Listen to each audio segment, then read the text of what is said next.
Devenir une référence mondiale dans le domaine des matériaux, c'est l'ambition de la région Lorraine. Et avec nous aujourd'hui, Jean-Louis Pierrequin, bonjour. Bonjour. Vous êtes président du pôle de compétitivité Materalia. Materalia, c'est le premier pôle français spécialisé dans les matériaux innovants et la Lorraine pourrait accueillir un IRT, c'est-à-dire un institut de recherche technologique qui s'appuierait justement sur le pôle de compétitivité Materalia. Alors avant de parler des enjeux, tout d'abord, qu'est-ce que va être cette super structure ? Alors, le gouvernement a lancé un grand programme qui s'appelle le programme des investissements d'avenir.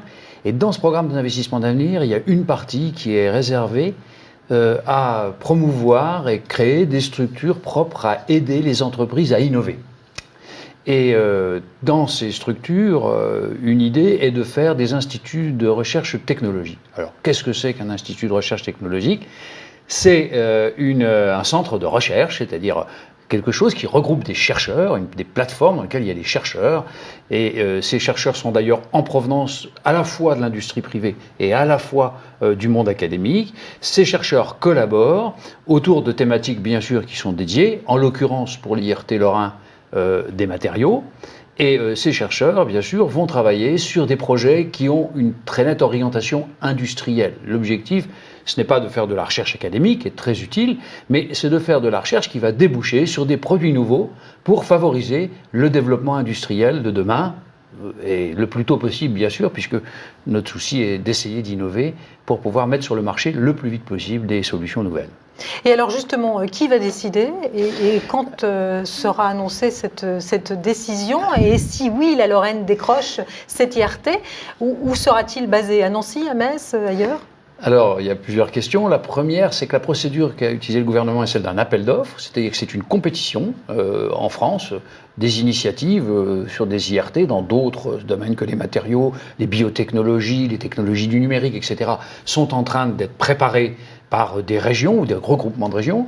La Lorraine et un certain nombre de régions du Grand Est, la Champagne-Ardenne, l'Alsace et la Franche-Comté, ont décidé ensemble de proposer un IRT assis sur les thématiques matériaux.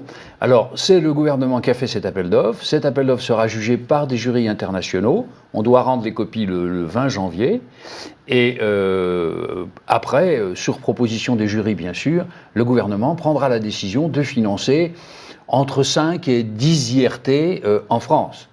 Et ces IRT deviendront des centres d'attraction, non seulement françaises, mais on espère européennes et mondiaux dans leur spécialité, pour pouvoir créer des pôles d'innovation visibles et de stature mondiale et de performance mondiale et d'excellence mondiale. Donc c'est ça l'objectif. C'est très ambitieux et c'est pour ça d'ailleurs que l'État en a limité le nombre et a mis en place une procédure de compétition pour y arriver. Et alors, s'il voit le jour en Lorraine, il sera basé à Nancy, à Metz? Et si oui, il y aura combien de chercheurs? Alors, cette question-là n'est pas encore réglée, puisque nous avons très peu de temps pour préparer le dossier. Nous avons été, répondu à l'appel de la manifestation d'intérêt le 12 septembre, et il faut qu'on ait rendu un dossier le 20 janvier. Donc, beaucoup de gens travaillent autour de ce projet, 80 partenaires à peu près, la moitié d'industriels, l'autre moitié sont des partenaires académiques ou dans la proximité de la recherche privée. Et donc, ce travail est un travail intensif. Il faut mettre au point cet étrange animal ou cette nouveauté innovante de centre de recherche technologique dans un partenariat public-privé. Et bien sûr, ça prend du temps. Et aujourd'hui, les cahiers des charges ne sont pas encore complètement définis. Ce que nous savons, c'est que l'ensemble de nos partenaires qui dépassent largement la région Lorraine, puisque s'il doit y avoir une notoriété mondiale, il faut aussi que les partenaires aient des statures mondiales, au moins certains d'entre eux. Donc nos partenaires, qui sont à la fois des partenaires des régions qui sont proches de la Lorraine, mais aussi nos partenaires industriels internationaux, sont tous d'accord pour dire que la Lorraine est l'espace le meilleur pour faire cet investissement d'Institut de recherche technologique d'excellence, pour plusieurs raisons. La première, c'est que c'est d'abord au centre d'une région Grand Est. La deuxième, c'est un passé historique en ce qui concerne nos industries propres qui sont quand même très centrées sur les matériaux. Et c'est toujours une force d'être ancré dans le terroir industriel d'une région. Et puis la troisième raison, c'est aussi une forte présence académique en Lorraine, dans le domaine des matériaux, qui peut tout à fait, et qui doit, et qui participe à adosser cette IRT à des laboratoires d'excellence qui sont pour une grande partie dans la Lorraine, ce qui n'exclut pas d'ailleurs des partenariats avec les laboratoires franc-comtois, les laboratoires bien sûr de Champagne-Ardenne et d'Alsace. Alors ce sera destiné aux grands groupes, aux PME? Alors, je crois que ce qui est innovant là, dans ce concept d'IRT, c'est d'abord de faire de la recherche, non pas fondamentale, mais de faire la recherche qui est très utile entre le moment où la faisabilité, c'est-à-dire, j'allais dire, la découverte ou la connaissance scientifique est créée, et le moment où ça devient réellement un produit industriel.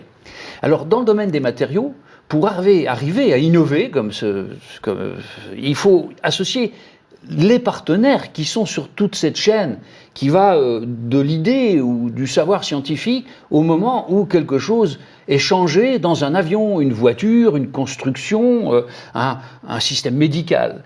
Alors pour y arriver, il faut associer les acteurs. Donc le principe, c'est surtout pas de dire c'est pour les grands groupes, et c'est pour les PME, ou c'est pour les gens qui fabriquent des matériaux, ou c'est pour les gens qui fabriquent des objets.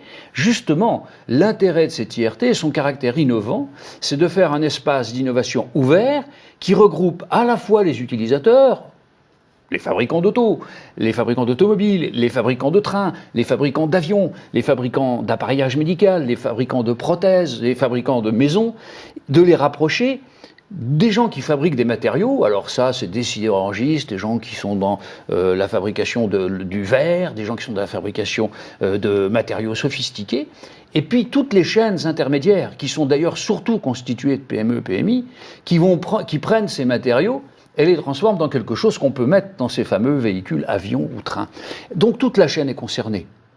Donc des grands groupes sont associés à notre initiative, grands groupes de l'intégration des marchés aéronautiques, automobiles, et puis des grands groupes de l'industrie des matériaux, mais aussi des PME et des PMI. C'est d'ailleurs un des rôles des pôles de compétitivité qui sont associés à cette initiative, de rassembler les besoins des PME, PMI qui ne sont pas toujours forcément bien représentés quand on lance des initiatives de ce type-là. Et je crois que c'est véritablement quelque chose de nouveau. Et c'est pour ça que je le faisais avec enthousiasme, parce que je crois que nous allons réussir. Quels moyens financiers seront associés? Parce que ça va permettre peut-être d'acheter des équipements. Alors, les moyens financiers sont très importants. Je crois que l'initiative du gouvernement de dire c'est 10, ou entre 5 et 10, et de mettre 2 milliards d'euros, vous voyez que ça fait au minimum 200 millions d'euros par projet, même si c'est une valeur moyenne. Donc 200 millions d'euros par projet, c'est beaucoup.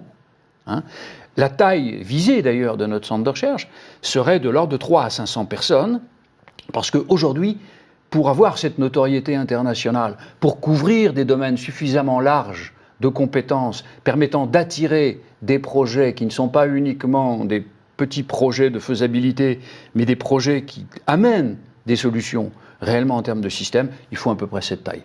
Donc c'est un projet important qui est hautement financé par le public, mais qui doit être financé à moitié par le privé.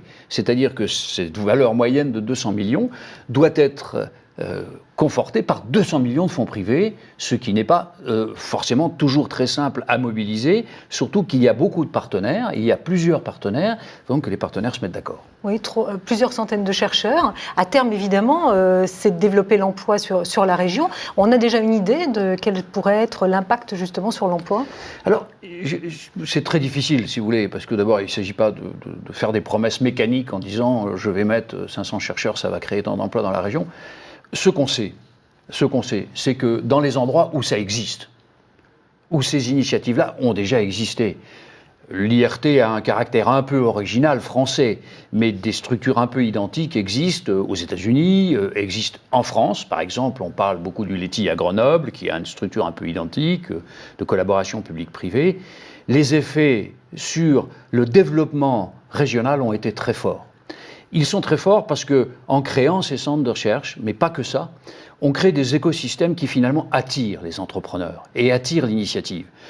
Il y a des startups qui se créent, il y a des spin-offs qui se créent, il y a des gens qui viennent là parce qu'ils sont dans la proximité de ce laboratoire. Ce n'est pas la seule attractivité, mais ces laboratoires jouent un rôle très important dans la création d'un écosystème favorable au développement de nouvelles filières, au développement d'innovations, au développement d'entreprises innovantes, ce dont bien sûr La Lorraine a bien besoin. D'ailleurs, comme les régions qui nous sont associées à nous, parce que je crois qu'on partage un peu avec nos régions limitrophes des soucis communs. Alors, réponse au printemps prochain. En revanche, il pourrait être opérationnel d'ici à combien de temps? Alors, notre objectif, c'est d'essayer de faire le plus vite possible, parce que, j'allais dire, après tout, l'innovation n'attend pas.